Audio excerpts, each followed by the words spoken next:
깊이 한번 생각해 보아야 할 부분입니다. 지금까지 저희들은 바벨론에서 포로로 귀환한 그 이스라엘 지파들이 모든 지파들이었는 줄 알았는데 알고 보니까 돌아온 지파는 오직 두 지파뿐이었어요. 그죠? 유다 지파와 베냐민 지파. 그 두 지파만 있었고 나머지 10지파는 사라졌습니다. 흔적도 없이 사라진 거예요. 바벨론에 끌려갔다가 70년 만에 돌아온 것은 오직 유다와 베냐민 지파뿐이라는 것입니다. 그래서 이들은 예루살렘을 다시 성전을 세웠고 재건하였으며 그리고 유대인이라는 이름으로 2000년을 더 견디어서 마침내 현대 국가 이스라엘을 세운 것입니다.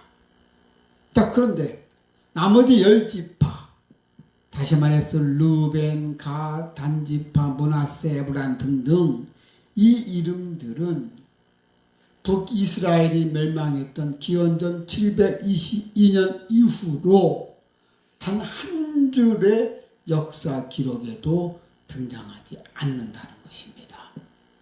그때 멸망한 이후로 10지파는 성경 역사서에서 사라진 것입니다. 자, 2지파는 돌아왔는데 10지파는 돌아오지 못했다는 것입니다. 왜 그랬을까? 여러분, 오늘 말씀 핵심은 바로 그 부분에 있습니다. 똑같이 멸망을 했습니다. 아수르라는 그 제국이 북이스라엘을 멸망시켰습니다. 그래서 그들은 포로로 끌려가고 각지 다 산지로 흩어지기도 했습니다. 마찬가지로 그 이어서 바벨론의 침공에 의해서 마지막 남은 남유다, 즉 그들은 똑같이 패배했고 그들 역시 포로로 붙잡혀 갔습니다. 그런데 바벨론으로 끌려갔던 포로들은 돌아왔는데 아수르에 의해서 붙잡혀 갔던 그들은 돌아오질 않은 것입니다. 여기에는 큰 차이점이 있습니다. 자, 바벨론에 끌려갔던 유다들은 돌아왔어요. 근데 그때 바벨론 제국이 자기들의 포로로 데려갔던 이스라엘 민족들을 한 군데 모았습니다. 한 군데 모아가지고 그들이 한 군데 모은 그 이유는 자기들이 사역을 시키기 위해서. 그래서 이스라엘에 그서 끌려왔던 그들은 노동 운하를 판다든지 막 그런 큰 노동력에 그들이 동원됐던 것입니다. 그러다 보니까 한 곳에 모아서 하나의 촌을 이룰 수 있었던 것입니다. 반면에 아수르에 끌려갔던 이 포로들은 아수르인들이 얼마나 잔인하냐면, 그러니까 이스라엘 백성들이 아수르를 아주 증오해요. 그들이 어떻게 했냐면 이스라엘 민족들을 끌고 가가지고는 각기 다 흩어져 놔버렸어요.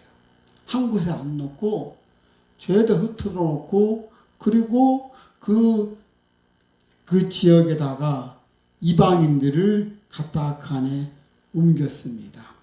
이방인 사람들 보면은 뭐 힐라, 하볼, 메대 사람들을 여러 고을에다가 막 놓고, 그리고 이스라엘과 같이 혼합 결혼을 시켰습니다. 그뿐이 아닙니다. 아예 그네들은 이스라엘의 혼이 흐르는 데는 제사장, 그 사람들을 왕족이라든지 다 뿌리쳐 뽑아버렸어요. 아예 종을 말살시키기 위해서.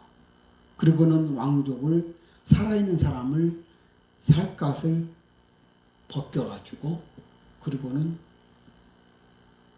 성벽에다 걸쳐놓고 너무너무 잔인한 거예요. 그렇기 때문에 이스라엘 백성들은 앗수르 하면은 치가 떨리는 거예요.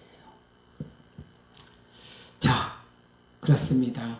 앗수르는 자기네들이 점령한 북이스라엘의 그 빈 땅에 이방인들을 채워놓고 그러면서 고향 자체를 잊어버리게 만든 것입니다. 그러니 그들은 돌아갈 곳이 없는 리베지로 간 것입니다. 그것이 바로 10지파의 운명인 것입니다. 그러니까 나중에 이 포로로 잡혀서 돌아갔던 그 이스라엘인들이 성전을 재건을 할 때 그때 이제 사마리아인들 그 북이스라엘 사람들도 자기들도 와서 재건하겠다 하는 것을 거부하잖아요. 너희들은 유대인이 아니야. 그래서 이스라엘 민족들이 그들을 자기네들 민족이 아니라고 손을 다 거버린 거예요. 근데 그것이 얼마나 얘네들이 그 감정을 가졌냐면 예수님 당시 때도 마찬가지로 그것이 내려와서 그네들의 땅 안 밟아요. 그래서 갈릴리로 갈 때 사마리아 그 땅을 지나가야 되는데 그걸로 안 지나가고 뺑 돌아가서 이렇게 더 갈 정도로 그들을 그렇게 경멸했어요. 자, 그렇게 해서 사라졌던 이스라엘의 10지파였습니다. 그런데 완전히 지워진 줄 알았는데 그런데 그 이름들이 아시아나 또는 그 아프리카 등등에서 그쪽에서 그 가장 깊고 외진 곳에서 다시 살아나기 시작한 것입니다. 그리고는 2700년이 지난 오늘에 와서 그들이 실제 이스라엘 땅으로 돌아온 것입니다. 자, 이 이야기는 끝나고 나면은 여러분은 하나의 질문 앞에 서게 될 것입니다. 2700년이 지나도 약속을 잊지 않으시는 그 하나님. 그 하나님이 지금 나에게는 어떤 존재이고 그리고 그 하나님이 나에 대해서 내 삶에 대해서 무엇을 기억하고 계실까 하는 것을 여러분 스스로가 생각해 보시길 바랍니다. 자, 이 이야기는 기원전 8세기 북이스라엘의 수도 사마리아가 무너지기 훨씬 전부터 올라가 봅니다. 성벽이 무너지기 전에 먼저 무너진 것이 있었다는 거예요. 당시 사마리아에는 자기네들이 큰 성벽을 쌓았습니다. 사마리아는 다시 말해서 북이스라엘의 수도 캐피탈이었어요. 사마리아라는 그 지형이 천연적으로 100m 정도 위에 있는 그런 큰 지형 쪽으로 그렇기 때문에 거기에 성벽을 쌓아서 누가 외세에 침입 들어와도 쉽게 함락될 수가 없는 그런 천연적인 그런 요새입니다. 그런 사마리아가 앗수르와 침공을 하면서 그 사마리아를 자기네들이 무너뜨리기 위해서는 그 사르곤 2세가 둘러싸서 3년 동안 엄청나게 그런 전쟁을 치르면서 사마리아인은 그 안에 갇혀 있었지만 결국 끝내 3년이 지나자 멸망을 하게 됩니다. 자, 이 부분에 대해서 우리가 다시 본문에 들어와서 자, 지금 이제 북이스라엘이 멸망하는 과정을 지금 이야기를 하는데 지금 보면은 7절에 이 일은 켜져 있어요. 그죠? 어떤 일이냐면 이 일이 뭐냐면 당시 북이스라엘로 앗수르군이 침공해 옵니다. 그런데 침공해 올 때 그때 살만에셀 왕이 침공해 왔을 때 당시 북이스라엘은 호세아라는 왕이 있었습니다.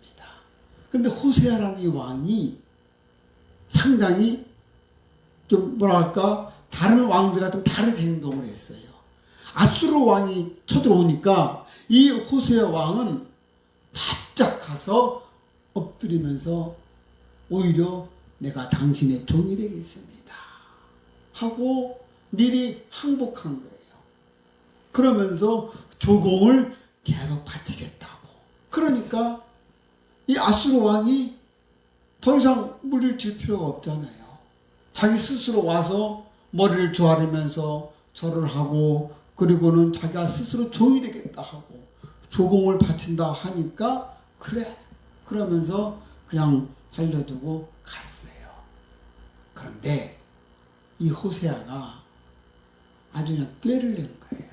그렇게 해놓고는 그리고는 어떻게 했느냐, 바로 사신을 보내서 애굽의 왕 소라는 왕한테 사신을 보내요. 사신을 왜 보내겠어요? 도움을 요청하는 거잖아요. 그죠? 근데 이 호세아가 그쪽에 도움을 요청을 하면서 조공을 바치겠다는 그 조공을 아예 바치지도 않는 거예요. 그것도 아깝다는 거죠. 그런데 이 호세아가 멍청한 거였어요. 판단을 잘못한 거예요. 당시 애굽은 여러 갈래로 막 서로 막 갈라져 가지고 힘이 약화된 땅이었어요. 그러니까 애굽의 왕 소도 힘이 없을 때였어요. 그런 한테 도움을 청하는 사신을 보냈으니 그리고는 호세아는 거기로부터 군대가 올 거라고 믿고 있고 그것은 조공까지 안 바친 거예요. 그러니까 얼마나 화가 났습니까? 다시 또 침공이 내려옵니다. 그러면서 그 내용이 4절에 보면 4절 이 성경 속에서는 보면은 그 아수르 왕이 내려와서 호세아가 배반한 걸 보고는 그를 옥에 가뒀다고 그랬어요. 그랬죠? 그리고 나서 5절에 보면 아수르 왕이 올라와 그 온 땅에 두루다니며 사마리아로 올라와 그곳을 3년간 에워쌌더라. 그렇죠? 3년간 사마리아를 에워싸가지고 결국은 어떻게 됩니까? 6절에 호세아와 제9년에 아수르 왕이 사마리아를 점령하고 이스라엘 사람을 사로잡아 아수르로 끌고 가다 고산 강가에 있는 할라와 하볼과 메대 사람의 여러 고을에 두었더라. 그죠? 자, 이 성경 말씀에 의하면 호세아가 먼저 옥에 갇히고 그리고 3년 동안 사마리아를 점령을 해가지고 점령했다고 나왔지만 사실 이 부분은 좀 안 맞아요. 순서가 안 맞고 호세아 왕이 먼저 잡힌 게 아니고 호세아 왕도 같이 대응을 했던 거예요. 그 3년 동안 버티다가 결국은 잡혀가지고 끌려가는 거예요. 그래서 그 문헌에 보면 호세아 왕도 포로가 되어서 끌려갔다는 기록이 나오거든요. 사마리아가 함락되고 그러니까 함락되기 전까지 호세아 왕이 거기를 통치하고 있었다는 이야기지요. 그렇죠? 그렇게 해서 끌려간 거예요. 그 자리가 다 비어있어요. 하루아침에 사마리아가 다 텅 비었어요. 거의 3만 명 가까운 포로들을 싹 잡아다가 아수르가 사마리아에 있는 사람들을 싹 잡아다가 다 끌어가 보니까 텅 비는 거예요. 그 텅 빈 거기에 위방인들을 갖다 집어넣은 거예요. 이 일이 바로 그 일이에요. 7절에 이 일이 있은 다음 그 얘기하는 거예요. 그죠? 이 일은 이스라엘 자손이 자기를 애굽 땅에서 인도하여 내사 애굽 왕 바로의 손에서 벗어나게 하신 그 하나님의 여호와께 죄를 범하고 또 다른 신들을 경외했다는 거예요. 북이스라엘이 이렇게 처철하게 멸망했던 이 일은 바로 그들을 애굽 땅으로부터 구해내신 그 하나님께 죄를 범하고 그리고 다른 신을 섬겼기 때문에 그렇다고 이야기하고 있는 것입니다. 그래서 이 7절서부터 우리가 18절까지 읽었지만 23절까지 그 내용 하나하나 절절절절 보면은 이 성경 전체에서 가장 길고 가장 직접적인 그런 어조로 한 나라의 멸망 원인을 구체적으로 설명하고 있는 것입니다. 자, 이 구절은 아수르의 군사적인 위력이라든지 당시 살아온 왕 2세의 그런 전략을 한 줄도 언급하지를 않았습니다. 그렇죠? 그리고는 대신 이렇게 기록합니다. 이스라엘 자손이 자기들을 애굽 땅에서 인도하여 내신 그들의 여호와 하나님께 죄를 범하고 또 다른 신을 경외하며 여호와께서 이스라엘 자손 앞에서 쫓아내신 이방 사람들의 풍습을 쫓고 하나님이 직접 애굽의 손에서 건져내신 백성이 바로 그 하나님을 등지고 이방의 신을 따라갔다는 것입니다. 자, 이것이 무엇을 의미하는 것인지 한번 우리가 깊이 생각해야 될 부분입니다. 자, 이스라엘은 역사상 가장 극적인 구원을 경험한 민족이었습니다. 그렇죠? 홍해가 갈라지는 장면을 직접 눈으로 목격을 했습니다. 그뿐만이 아닙니다. 광야에서도 하늘에서 기적같이 자기네들 먹을 것이 없으니까 배고픈데 하나님이 그 먹이려고 200만, 200만의 자기의 백성들을 먹이려고 하늘에서 만나라는 것을 내려보낸 겁니다. 자기 눈으로 직접 근 40년 가까운 동안 그 만나를 받아서 먹었던 그런 이스라엘 민족이었습니다. 그뿐만이 아닙니다. 낮에는 구름 기둥, 밤에는 불 기둥이 그들을 인도했습니다.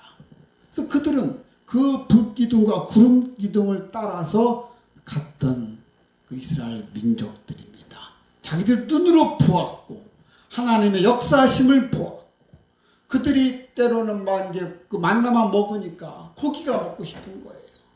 그러니까 다시 이들이 막 원성을 하면서 왜 우리를 애굽 땅으로 끌어 내려왔느냐. 애굽 땅에 있었으면 그 만나는 것도 먹고 고기도 먹는데 고기가 먹고 싶다고 막 투정거리니까 하나님 어떻게 하셨습니까? 그 매출하게 때려갔다가 하루아침에 폭풍을 일으켜가지고 엄청나게 덮친 거예요. 근데 그 날아다니는 그 새를 어떻게 잡아요? 그런데 이상하게 이 새들이 1m 이상으로 날지를 못하고 그 밑에서 막 고기반 물반처럼 그냥 손으로 막 잡으면 주워 먹는 거예요. 엄청나게 그 진리도록 먹었다잖아요. 진리도록. 그렇게 하나님이 또 주시고 그렇게 역사하는 장면을 보았던 그 이스라엘 민족이었습니다. 그뿐만이 아닙니다. 그들은 시내산에서 하나님의 음성을 들었고 하나님과 쌓인 언약을 했습니다. 그뿐이 아닙니다. 하나님으로부터 계약, 언약서, 그 언약의 돌판까지 받았던 그들입니다. 그런데 그 민족이 그 모든 사건들을 뒤로한 채 바알과 아세라 앞에 무릎을 꿇은 것입니다. 성경은 매우 구체적으로 기록을 합니다. 산당을 세우고 석상과 아세라 목상을 만들었습니다. 심지어는 자녀를 불 가운데로 지나가게 하는 이방의 제의에까지 참여케 했습니다. 점을 치고 사수를 행했습니다. 자, 구체적으로 한 구절을 읽어봅시다. 자, 17장 15절께서는 이들이 지금 우상을 섬기고 그리고 모든 악을 행해서 여호와를 경넉해 했어요. 그죠? 그리고 나서 또 13절 우리가 읽었던 대목은 하도 너희들이 말을 안 들으니까 하나님께서 선지자나 또는 각 선견자들을 통해서 그들을 보냈어요. 선지자도 보내고 그리고 그 안에는 선견자들을 통해서 그러면서 그들을 깨닫게 하기 위했던 것입니다. 하나님 말씀을 듣게 하기 위해서 그들이 악한 길에서부터 떠나서 다시 돌아오게 해서 하나님의 명령과 율례를 지키게 하려고 그들까지 보냈는데 그들이 어떻게 했습니까? 그들의 말을 듣지를 않은 거예요. 그래서 모든 율법대로 행하라 하셨으나 하나님께서 그런데 14절 그 뒤에 오는 말이 이 말이 너무나 우리 가슴을 찌르게 합니다. 하나님께서 너희가 내 말을 듣지 아니하고 내 율례대로 행하지 아니하고 그래서 선지자들을 보내고 선견자를 통해서 하나님 말씀을 다시 한번 깨닫게 하고 악한 길로부터 돌이켜 오려고 하였으나 그런데 결과가 어떻습니까? 그들이 그 말을 듣지 아니하고 그리고 그들이 목을 뻣뻣하게 세웠습니다. 그 얘기는 교만에 쩔었다는 거예요. 하나님 알기를 아니 그냥 무시해버렸다는 얘기죠. 그래서 그들이 하나님 여호와를 믿지 아니하였던 그들의 조상 그 조상 열조와 같이 똑같이 그렇게 행했다는 거예요. 하나님은 선지자를 보내고 또 보내셨습니다. 그런데 이스라엘은 듣지 않았습니다. 목을 곧게 하고 자기 길로 갔다는 거예요. 성경이 분명히 말하고 싶은 것은 바로 이 부분인 것입니다. 사마리아의 성벽이 무너진 것은 아수르의 그 무기가 아니었습니다. 그 성벽이 무너지기 전에 이미 하나님과의 언약이 무너져 있었던 것입니다.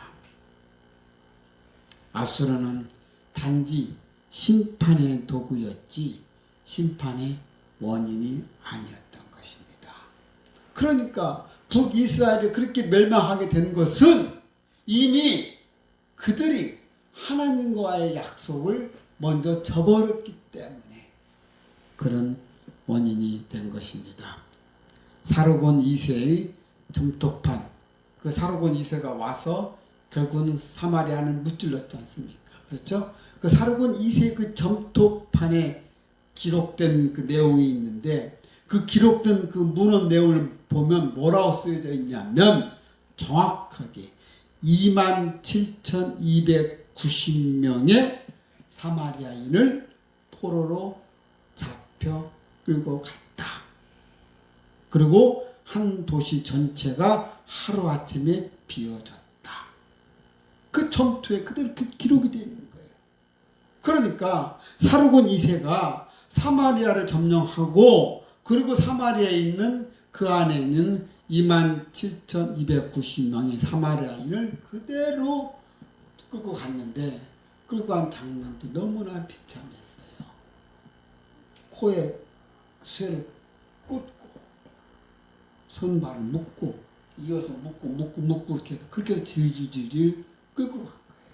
그 머나먼 길을 자기들은 말 타고 그렇게 비참하게 가가지고는 군대를 다 분산을 시켜버렸어요. 또 한 곳에도 몰려면 또 안 되니까.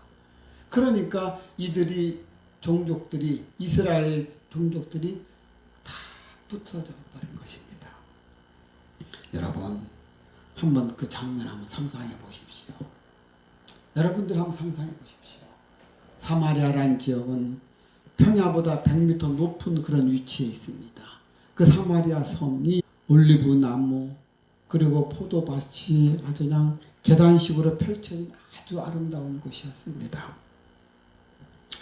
석회암 성벽 안에서 사람들은 대대로 자신들의 우물과 성소를 중심으로 그 삶을 꾸려왔던 것입니다.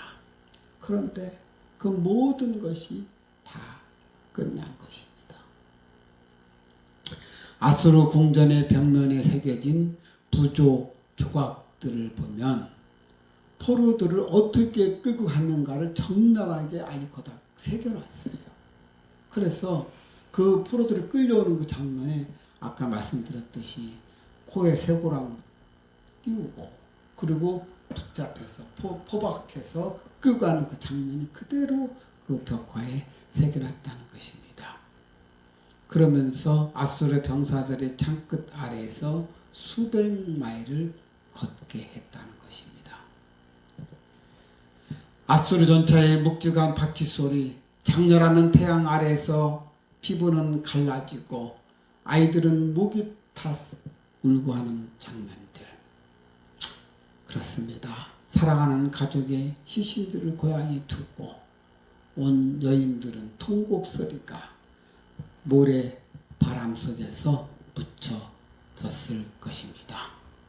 이 유배는 디글랏 빌렛의 3세 때부터 단계적으로 시작이 되었던 것입니다.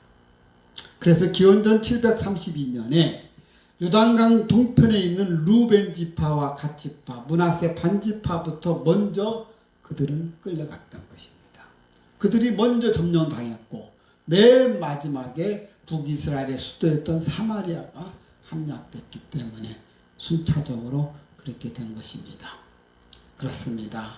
그들이 사로잡혀서 할라와 하볼과 고산 강가로 각각 거다가 옮겼습니다. 자, 보면은 할라는 오늘날 이라크 북부에 있는 니네베 인근입니다.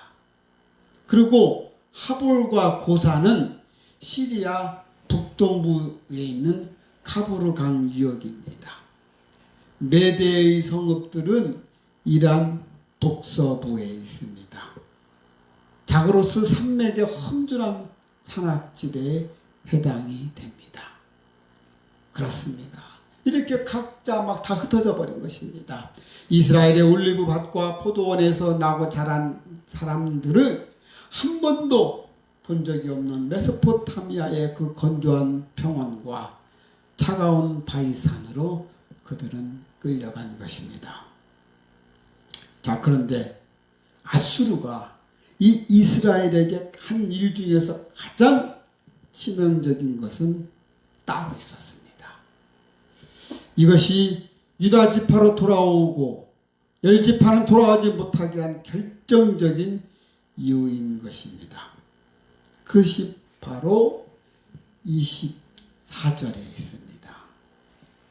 아수르 왕은 이스라엘 백성을 끌고 가서 다 빼버리고 그 자리에 바벨론, 구다, 아와, 하마, 스바라임 사람들을 데려다가 사마리아에 정착해서 살겠다는 것입니다. 그렇죠? 아수르는 그 빈자리를 완전히 다른 민족으로 채워넣은 것입니다. 이스라엘의 왕족, 제사장, 학자, 장인 계급들을 모조리 뽑아내고 그 자리에 이질적인 언어와 종교를 가진 사람들을 그 안에 심는 것입니다. 그렇기 때문에 북이스라엘 사람들은 자기들이 고향으로 돌아갈 곳이 아예 사라져버린 것입니다. 그나마 남은 안용자들은 그들 이방인들과 강제로 결혼시켜서, 그러니까 이들은 완전히 유대인이라고 볼 수 없다고 이제 보는 것이지요. 반면에 바벨론 제국으로 끌려갔던 그 포로들은 바벨론 제국에 한 곳에 모아놨어요.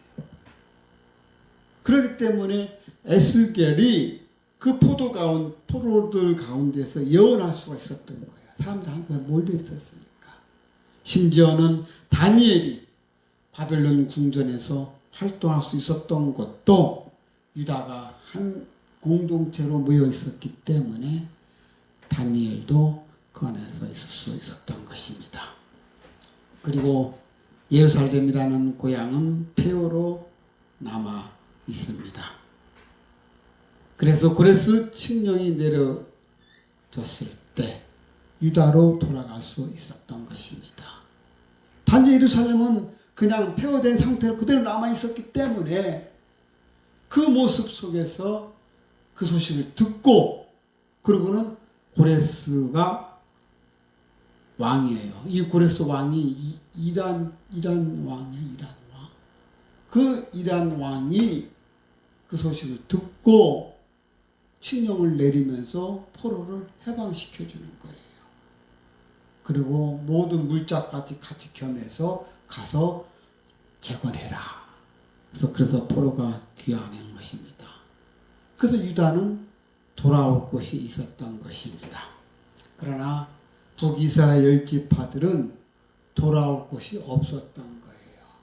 이미 다른 민족들이 살고 있기 때문에. 그렇습니다.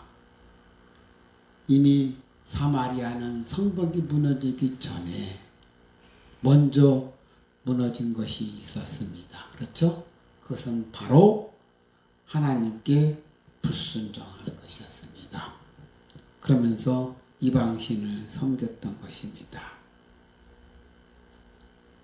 그런데 이 사실을 우려해서 하나님께서 미리 경고하셨다는 거예요. 아시다시피 하나님께서 이런 사실이 일어나니까 선교사, 선지자, 선견자들을 다 보내서 계속해서 하나님께서 말씀을 하시지 않았습니까? 그런데 그들이 그 말조차도 그들은 무시했던 것입니다. 그렇습니다. 그래서 이 10지파들은 성경의 역사 속에서 사라진 것입니다. 그들이 오늘 우리가 본문의 내용을 읽으면서 이렇게 하나하나 너무나 많은 자기들이 하나님을 거부하고, 그리고 하나님이 섬기지 말란 이방인 섬기고, 하나님 죄악으로부터 계속 하나님을 멀리하고, 이런 죄를 반복하니까 결국은 그런 멸망하고 포로로 잡혀가는 그런 일이 생긴 것입니다. 자, 그런데 이런 사건이 일어날 것을 대비해서 하나님께서 오래전에 모세를 통해서 하나님께서 이미 경고하셨다는 사실이에요. 자, 신명기 28장 25절 한번 보도록 하겠습니다. 그래요. 지금 보면 그 전에 이방신을 섬기고 불순종하면, 그러면 하나님께서 하시는 말씀이 약속의 땅에서 내가 너를 쫓아낼 것이고, 그럼 내가 흩으실 것을 지금 말씀하신 거예요. 이미 모세 때 하나님께서 그 말씀을 하신 거예요. 너희들은 내 말을 잘 준행하고 내 율법을 대해서 따라. 너희들 그걸 지키지 아니하면 내가 너에게 주겠다는 젖과 꿀이 흐르는 그 약속의 땅에서 내가 너를 쫓아낸다고 했어요. 그러면서 세계 민국에다가 만국에다가 다 민족을 흩어져 버리겠다고 말씀하십니다. 그뿐입니까? 이어서 성전을 지어서 봉헌했던 그 솔로몬, 그 솔로몬에게도 하나님 또 말씀하시는 거예요. 자, 그래서 솔로몬에게 이 봉헌한, 성전을 지었던 봉헌했던 그 솔로몬에게 말씀하시기를, 순종하면 내가 복을 주는데 불순종할 경우에 내가 이러이러한 벌을 줄 것이다. 그 말씀을 하신 것입니다. 이미 여러 차례 하나님이 경고하신 것입니다. 너희들이 내 말을 섬기지 않고 다른 신을 섬겨서 그들을 경배하면 내가 준 약속의 땅에서 끊어버린다고 하시잖아요. 이토록 하나님께서는 수차 반복하셨던 것입니다. 그런데 하나님은 이 이야기를 여기서 끝내지 않으셨습니다. 그렇게 반복해서 하나님이 경고했는데도 불구하고 결국은 우려했던 일이 일어났지 않습니까? 그렇죠? 이미 그 전서부터 계속해서 반복해서 너희들 이거 하면 안 된다, 이거 하지 말아라, 그렇게 반복했는데 결국은 이들이 끝내 하나님을 저버리고 그리고는 이방신을 섬기고 그런 죄를 범함으로 인해서 결국은 그들은 멸망하게 된 것입니다. 그래서 10지파의 이름이 역사 속에서 사라진 것입니다. 열왕기상 17장 이후부터는 10지파가 나오지를 않았습니다. 그런데 하나님의 그 이야기는 여기서 끝나지 않았다는 거예요. 자, 에스겔 37장, 그 유명한 마른 뼈의 환상입니다. 그렇죠? 1209페이지를 보면 하나님께서 에스겔을 불러다가 그 에스겔로 하여금 환상을 보여주는 거예요. 보면은 뭐라고 되어 있습니까? 1209페이지에 하나님께서 에스겔을 불러서 환상을 보여주는데 그 무덤에 그 뼈들이 막 하나하나 막 맞춰지면서 군대를 이루어지는 장면을 보여주는 것입니다. 에스겔은 그 유명한 마른 뼈의 환상을 본 직후 하나님으로부터 한 가지 명령을 받습니다. 자, 하나님께서 어떤 명령을 내리시는가? 그것이 바로 16절과 17절의 말씀입니다. 1210페이지 바로 그 다음 페이지에 보면 16절과 17절의 말씀, 하나님의 명령이에요. 자, 그 명령 한번 읽어보도록 하겠습니다. 인자야, 너는 막대기 하나를 가져다가 그 위에 유다의 그짝 이스라엘 자손이라 쓰고 또 다른 막대기 하나를 가지고 그 위에 에브라임의 막대기 곧 요셉과 그짝 이스라엘 온 족속이라 쓰고, 그렇죠? 그 다음에 17절에 가서는 그 막대기들을 서로 연합하여 하나가 되게 하라. 네 손에서 둘이 하나가 되리라.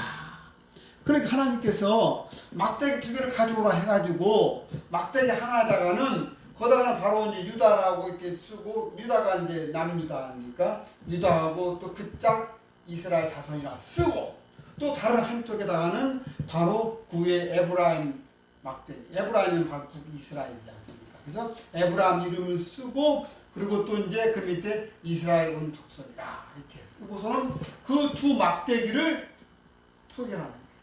붙이라는 거예요. 그랬더니 네 손에서 둘이 하나가 되리라. 하나님께서 에스겔을 불러다가 마른 뼈의 환상을 보여주시면서 그 명령을 하신 거예요. 에스겔이 그대로 했습니다. 하나에는 유다, 다른 하나에는 에브라임, 곧 요셉. 유다는 남유다 왕국을, 에브라임과 요셉은 북이스라엘 10지파를 대표하는 것이었습니다. 그리고 이 둘을 하나로 합치라고 하신 것입니다.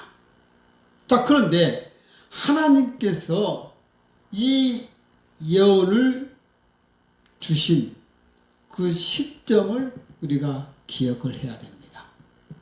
자, 에스겔이 이 말씀을 받은 것은 기원전 6세기 바벨론 포로기 중에였었습니다. 그렇죠? 바벨론 포로 잡혔을 때 그때 에스겔한테 나타나서 하나님이 마르뼈 환상을 보여주시고 이 명령을 하셨던 것이었습니다. 그렇죠? 이미 북이스라엘이 멸망한 지 130년이 지난 뒤였습니다.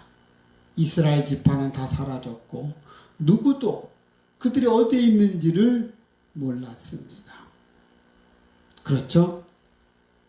자, 우리 인간들의 눈으로 보기에는 이 예언은 성취될 수가 없는 거예요. 이미 이스라엘, 북이스라엘은 흔적도 없이 사라졌어요. 보이지도 않아요. 그죠? 그런데 하나님께서는 북이스라엘과 남유다를 합하는 그런 퍼포먼스를 막대기 두 개 갖고 와서 하라고 하시고, 그리고 두 막대기가 하나로 합해진 것을 하나님께서 에스겔을 통해서 예언하신 것입니다. 그렇습니다. 하나님은 이미 사라진 자들의 이름을 막대기 위에 다시 쓰라고 명하신 것입니다. 자, 우리 다시 또 한 부분 보도록 하겠습니다. 이사야서 11장 11절 982페이지입니다. 자, 이사야서 11장 11절과 12절 보도록 하겠습니다. 982페이지. 너무나 중요한 대목이다 보니까 하나님께서 이 모든 부분 성경에서 다 기록해 놓았다는 거예요. 기치를 세우시고 이스라엘에 쫓긴 자들을 모으시며 땅 사방에서 유다에 흩어진 자들을 모으시리니 이 말씀을 하신 거예요. 이 말씀은 기원전 8세기에 지금 하신 겁니다.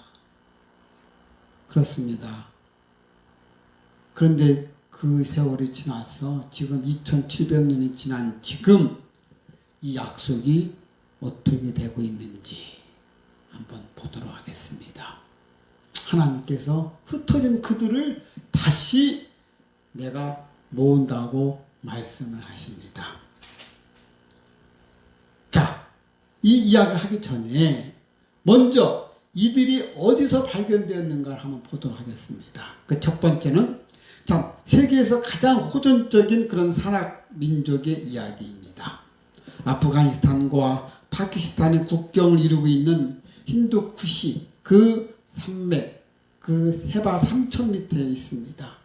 험준한 바위산들이 끊임없이 이어지는 바로 이곳에 5천만 명이 사는 파슈툰족이 살고 있습니다. 자, 이 파슈툰족은 누구냐면 이스라엘의 초대왕이 누구였죠? 사울이었잖아요. 그죠? 그 사울의 그 손자인 아프가나. 그 사울의 손자가 아프가나였는데 그 아프가나의 직계 후손이라는 거예요. 자, 이들은 그것을 굳건히 믿고 있어요. 이 파슈툰족은 바로 우리는 이스라엘의 후손이다. 그것도 이스라엘의 초대 왕이었던 사울 왕의 손자인 바로 아프가나의 우리가 직계 후손이다 라는 것을 그들은 굳건하게 구전 역사를 가지고 있습니다. 자, 이 이야기는 17세기에 기록된 파슈툰의 역사서 마흐간에도 그 내용이 명시되어 있는 거예요. 자, 이들은 부족 이름을 하나하나 우리가 볼 때, 자, 그 부족 이름에 성경 속에 이스라엘 지파의 이름이 화석처럼 새겨져 있습니다. 그 부족들의 이름을 보면, 자, 보세요. 유슈프자인. 이 말은 요셉의 아들들이라는 뜻이에요.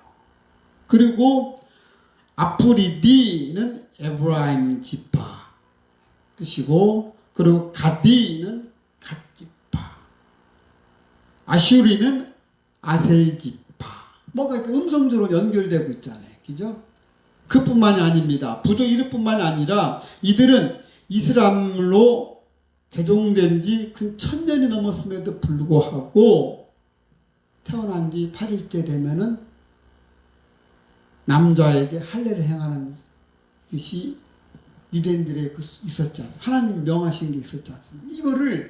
이들은 바로 이 파슈툰족은 이미 이슬람으로 얘네들이 개종을 내고 1000년이 흘렀는데도 불구하고 그 부족 사이에서 내려오는 일이 뭐였냐면 남자가 8일째가 되면은 바로 할례를 행해요.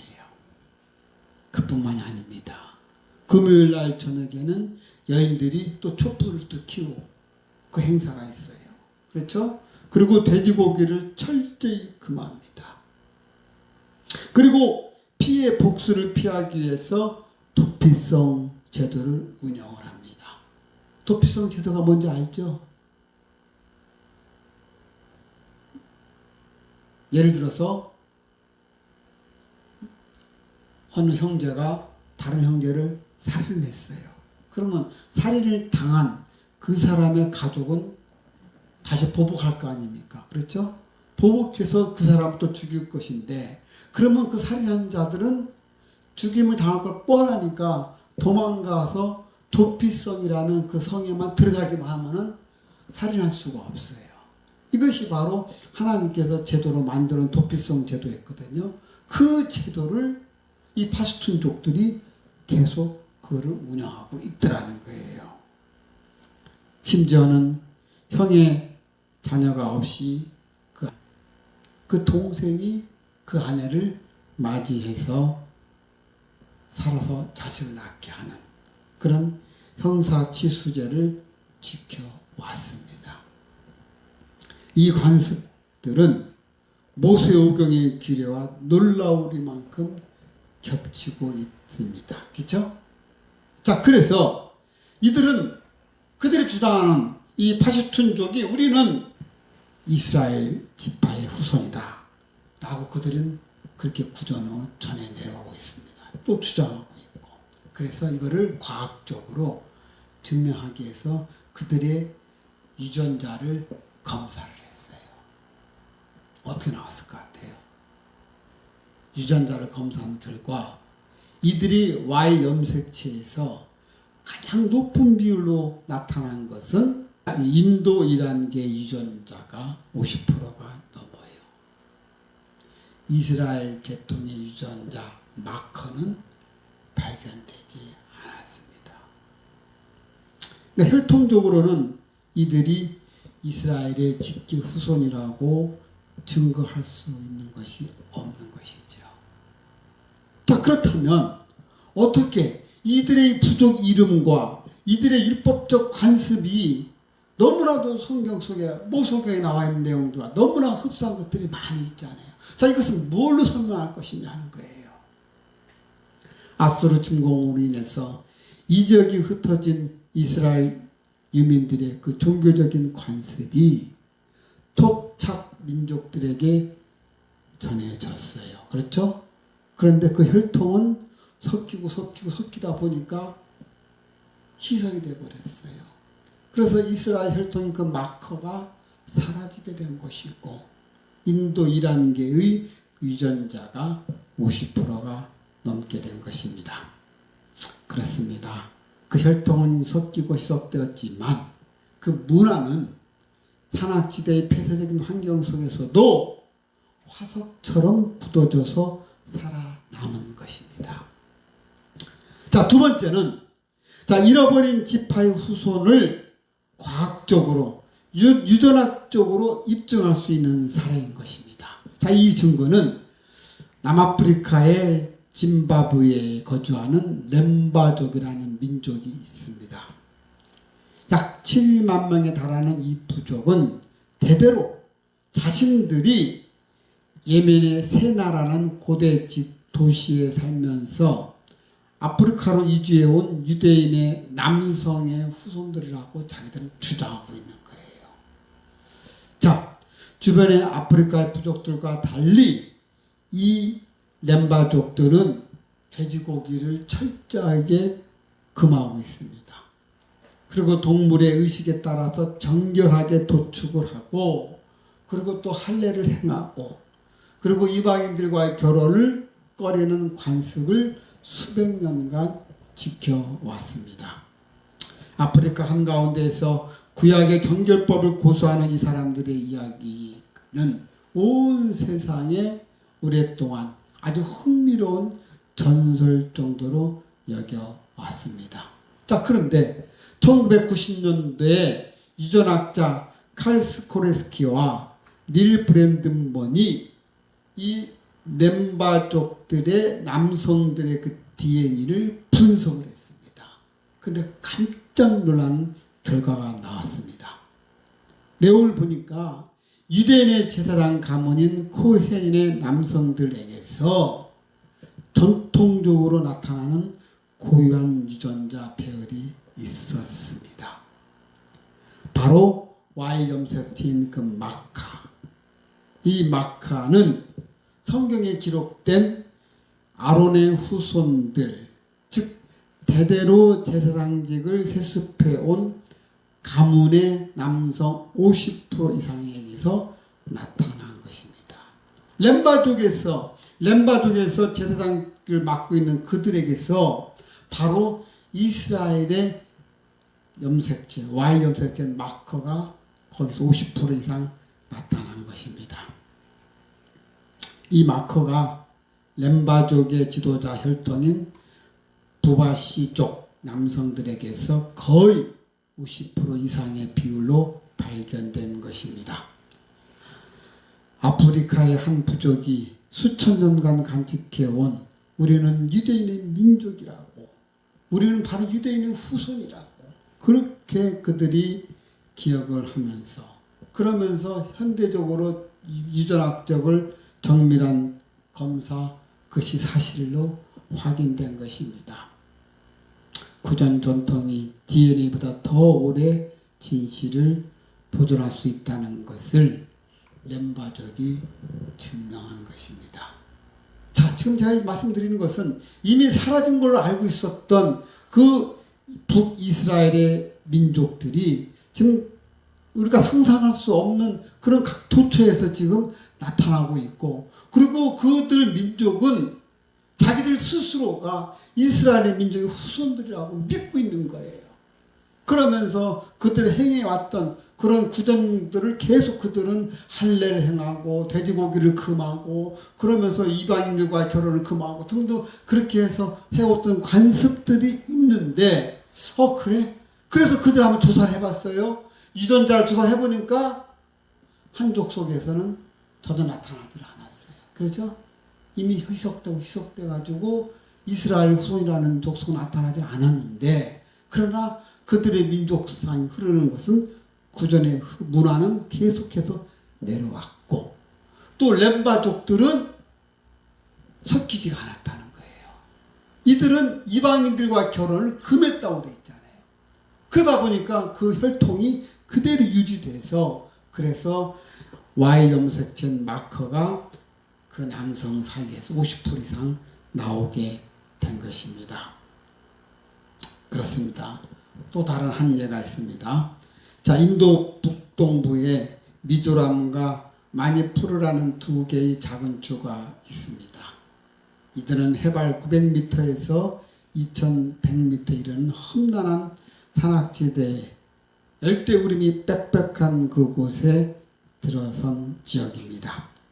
외부 세계와 거의 단절된 이 깊은 밀림 속에서 스스로 우리는 므낫세의 자손이라고 부르는 사람들이 있었던 것입니다. 브네이 므낫세, 히브리 말로 므낫세의 아들들이라는 뜻입니다. 미조 쿠키킨 부족으로 불리는 이들 약 10,000명은 자신들이 요셉의 장자 므낫세 지파의 직계 후손이라는 그 믿음을 수천 년간 간직해 왔습니다. 자, 이들은 아수르에서 고향에서 쫓겨난 조상들은 페르시아와 아프가니스탄, 티베트를 거쳐서 중국의 남부의 동구지대로 스며드는 것입니다. 이들은 신룽이라는 그 동굴에서 오늘날까지 계속 그대로 남아있는 고대 문명입니다. 중국에서 오랜 세월을 보낸 이들은 다시 거기서 박해를 당해서 결국은 또 남쪽으로 밀려납니다. 그래서 태국과 미얀마를 거쳐서 마침내 인도 북동부의 깊은 산속에 자리 잡게 되었습니다. 이 기나긴 여정 속에서 결정적인 비극이 발생합니다. 그것은 뭐냐면 그들이 갖고 있던 토라 오경, 그 토라 모세 오경을 그 두루마기가 손실해버린 거예요. 토라가 바로 모세 오경 아닙니까? 이것이 소실되는 바람에 성문화된 율법이 사라진 것입니다. 자, 그런데 여기서 소름 돋는 일이 벌어집니다. 자, 토라를 이 성문화되어 있는 이 성경 이 말씀은 다 잃어버렸음에도 이들은 그 율법의 핵심을 다른 방법으로 이들이 보존해 왔다는 거예요. 자, 어떻게 보존했는가? 이 글자가 없어진 그 문헌을 노래로 대신한 것입니다.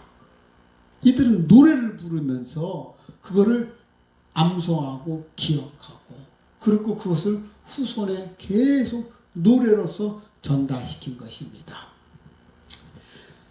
브네이 므낫세의 가장 신선한 찬가 중에 식프이 홀라라라는 그런 고대 가요가 있습니다. 이 식프이 홀라라, 이것이 식프이 축제 때 그 시작을 알리는 곡으로서 계속 그들이 그 노래를 부르는 그런 의례적인 찬가였습니다. 그런데 이 노래 가사를 제가 읽어드리겠습니다. 어떤 내용이 들어있는가 하면, 가사에 보면은 크고 붉은 바다가 갈라졌다. 우리는 마른 땅 위에 홍해를 건넜다. 병거를 타고 쫓아오던 원수들은 바다가 삼켜버렸고 물고기의 먹이가 되었다. 그리고 낮에는 구름기둥이 우리를 인도했고 밤에는 불기둥이 우리를 이끌었다. 목이 마를 때 반석에서 솟아오는 물을 마셨고 그리고 새들을 모아서 식량으로 삼았다. 많이 듣던 이야기죠. 이 내용이 어떤 내용입니까? 성경 속에 나오는 얘기 아닙니까? 그렇죠? 출애굽기를 읽었던 사람이라면 더 출애굽기 나왔던 모든 상황들인데, 그렇죠? 그 사건들을 이들은 노래를 부르면서 구전으로 내려온 거예요. 그렇습니다. 그 핵심 사건들, 홍해의 기적, 구름 기둥과 불 기둥, 반석에서 나온 물, 이 모든 것들이 출애굽의 아주 핵심 사건들이 그대로 담겨 있는 것입니다. 그렇습니다.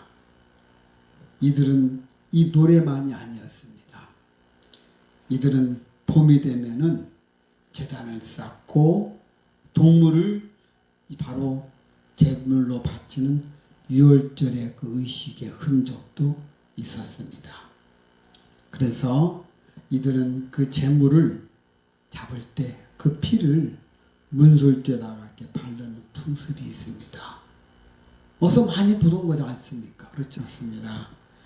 우리가 출애굽 12장 46절에 보면 한 집에서 먹되 그 고기를 조금도 집 밖으로 내지 말며 그리고 뼈도 꺾지 말지며, 뼈를 꺾지 말고 살을 이렇게 바르라는 출애굽의 그 내용이 있습니다. 그런데 그 기록된 율례 그대로 이 민족이 그렇게 하고 있더라는 거예요. 그 제물에 그 뼈를 하나도 꺾지 않고 고기만 살살살살 발라내는 그런 엄격한 규칙을 그대로 하고 있더라는 거예요. 그렇습니다. 문자가 없는 곳에서 의례가 율법을 대신 지켜낸 것입니다.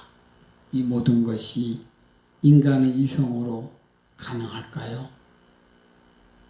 수천년 내려오면서 문헌이 없자 이 민족들은 노래로 해서 이것을 계속 후손들에게 알려준 것입니다. 그렇습니다. 우리가 또 한 걸 부정은 에레미야 31장 10절 마지막입니다.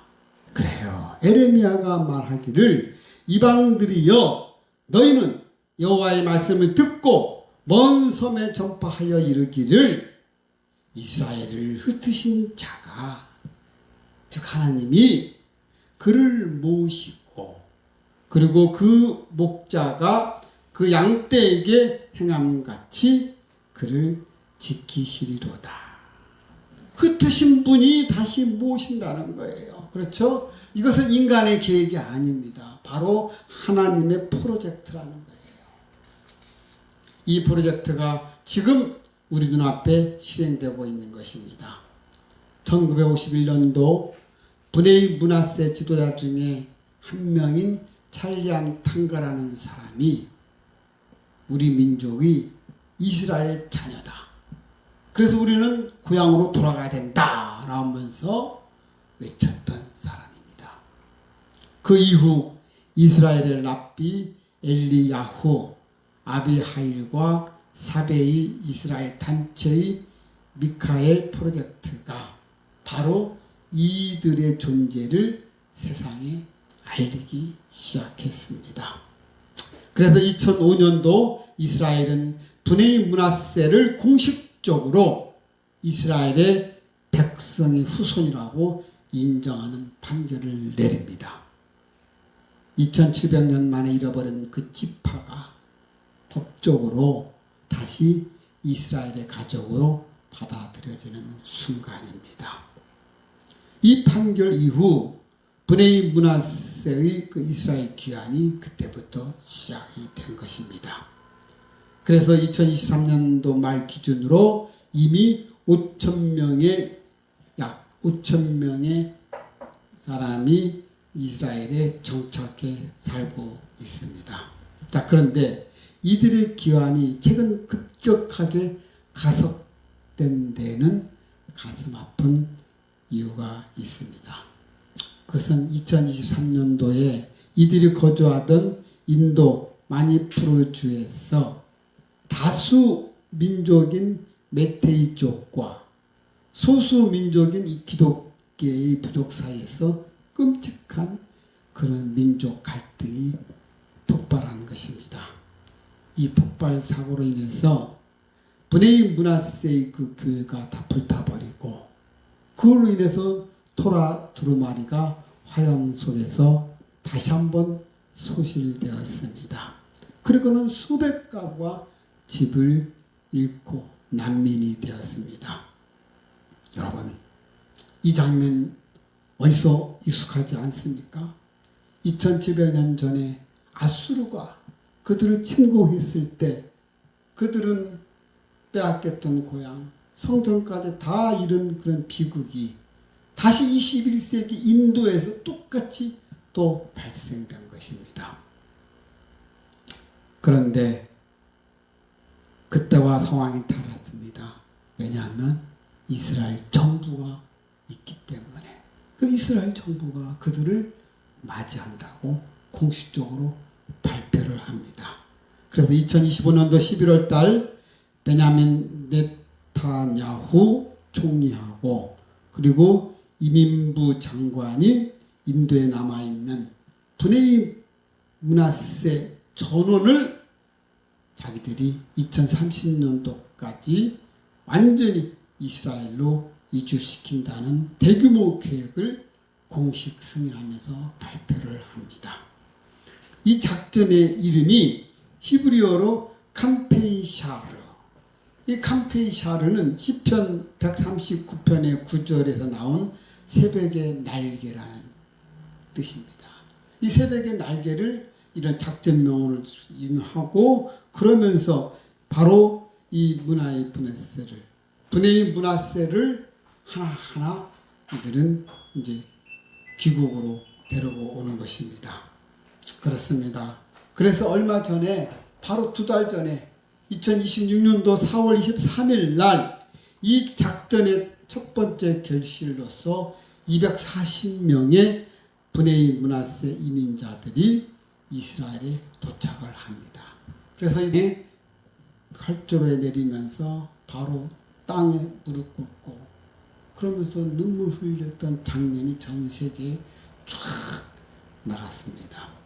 이스라엘 정부는 26년도 금년도 말까지 1200명 귀환을 완료하겠다는 목표를 세웠고 그리고 30년도까지 남아있는 그들을 전원을 다 데리고 올 계획을 하고 있습니다. 물론 이 귀환이 순탄한 것만은 아닙니다. 브네이 므낫세 이들이 이스라엘에 도착하고 나서는 언어부터 다르기 때문에 언어도 배워야 될 것이고 그들의 관습도 따라할 것이고 그리고 유대교의 개종 절차를 밟아야 할 것입니다. 거기에 적응하려면 물론 쉬운 일은 아니지만 그러나 그들 피 속에 섞여 있는 그 유대인의 그 피를 유전자 마커가 있기 때문에 공식적으로 자기네 민족으로 받아들인 것입니다. 그렇습니다. 다시 여러분 첫 질문으로 돌아가면서 두 지파는 돌아왔는데 10지파는 돌아오지 못했습니다. 그렇죠? 왜 돌아오지 못했습니까? 이미 그들이 돌아갈 고향을 이미 지어버렸기 때문에 그들이 갈 곳이 없는 거예요. 그렇습니다. 아수르가 고향 자체를 지어버렸기 때문에 그렇습니다. 그렇죠?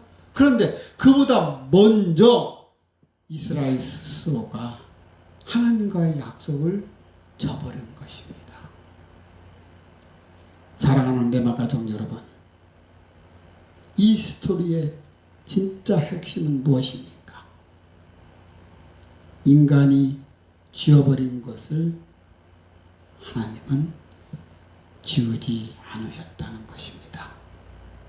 인간 스스로가 하나님의 규례와 언약을 다 지었지만 그러나 하나님은 끝까지 그들을 기억하시고 2700년이 지난 지금에서도 하나님께서 하나하나 호를 하고 있는 장면을 우리가 지금 보고 있지 않습니까? 그렇습니다. 열왕기하 17장에서는 이스라엘이 언약을 버렸다고 합니다. 그러나 에스겔 37장은 막대기들을 서로 합하여 하나가 되게 하라. 그리고 내 손에서 둘이 하나가 되리라. 이렇듯 하나님은 그 언약을 버리지 않으셨습니다. 다시 말해서 이스라엘은 하나님을 버렸지만, 즉 하나님을 잊었지만 하나님은 이스라엘을 잊지 않으신 것입니다. 인도의 밀립에서 돌아 없이 노래만으로 출애굽을 기억했던 사람들은 하나님은 2700년 동안 지켜보고 계셨습니다. 아프리카의 초원에서 돼지고기를 금하며 자신들이 누구인지를 잊지 않으려고 했던 렘바족들의 그 기도를 하나님은 듣고 계셨습니다. 아프가니스탄의 그 험준한 사막에서 출처도 모른 채 8일째 날은 할례를 행했던 파슈툰족의 그 손끝에도 시내산의 언약의 흔적이 남아 있었습니다. 그렇습니다. 그런데 에스겔의 34장 11절에 보면 하나님께서 말씀하시기를 나 곧 내가 내 양을 찾고 찾되 내가 친히 내 양을 찾으며 그것을 돌볼지라. 그렇습니다. 하나님께서 그들을 흩어진 곳에서 그들을 건져낸다고 말씀하신 것입니다. 이것이 2700년 전의 약속입니다. 그런데 하나님께서 지금 하나 둘씩 2026년도 바로 지난 4월 달에 벵구리온 공항 활주로 위에서 눈물을 흘리며 무릎을 꿇던 분의 므낫세의 모습은 이 약속이 지금 이행되고 있다는 가장 생생한 증거인 것입니다. 2700년이 지나도 고향이 사라지고 글자가 사라지는 세상이 그 이름을 완전히 잊어버린 뒤에도 하나님은 기억하고 계시다는 것입니다. 기억만 하고 계신 게 아니라 직접 찾아오신다는 것입니다. 여러분, 그 하나님이 바로 여러분의 아버지라는 사실을 꼭 기억하시길 바랍니다. 하나님께서 여러분들을 지켜보고 계시다는 것, 항상 눈동자같이 지킨다는 거예요. 그런 분이 바로 여러분의 하나님이시고 여러분의 천부의 아버지라는 거예요. 그렇습니다. 오늘 성경 속에서 10지파가 완전히 사라졌는데 10지파가 사라진 것은 그들의 악행 때문에 사라진다는 것은 하나님께서 누누이 경고했음에도 불구하고 그들은 끝내 그 말씀을 지키지 않았기 때문에 멸망하고, 그리고 전 세계 각지 흩어졌지만은 그래도 하나님은 그들을 기억하시고 하나하나 부르고 있지 않습니까? 그렇죠? 그렇습니다. 여러분, 그런 분이 여러분의 아버지라는 사실을 늘 마음판에 새기시면서, 그러면서 하나님만 바라보고 나가시길 바랍니다. 흩어진 자녀를 한 명도 놓지 않으시는 우리의 하나님, 그분의 시간표 안에 여러분들과 저와 같이 머무시기를 주님의 이름으로 축원합니다. 자, 기도하시겠습니다. 사랑이 많으신 아버지 감사합니다. 우리 아버지께서는 흩어진 자녀들도 한 명도 놓지 않으시는 우리 하나님이심을 다시 한번 깨닫게 되었습니다. 늘 하나님 가운데 있는 저희들 되게 하여 주시옵고 하나님의 말씀을 우리는 잊을지라도 하나님을 잊지 않는다는 사실을 다시 한번 새겨보는 시간이었습니다. 늘 함께 하신 하나님께 다시 한번 감사드리고 하나님만 바라보며 나아가는 우리의 모습 되게 하여 주시옵소서. 감사하며 사랑이 많으신 예수님의 이름으로 기도하옵나이다. 아멘. 어둠의 권세 우리를 막아도 주의 이름으로 나아가리. 두려움은 모두 떠나가고 믿음으로 다시 일어나리. 십자가 능력이 우리 안에 성령의 불길이 타오르네. 하늘의 군대와 함께 달리며 주의 영광 선포하리라. 승리의 함성으로 행진하라. 주의 이름 높이 외쳐라. 사탄의 권세는 무너지리. 예수의 능력으로 승리하리. 승리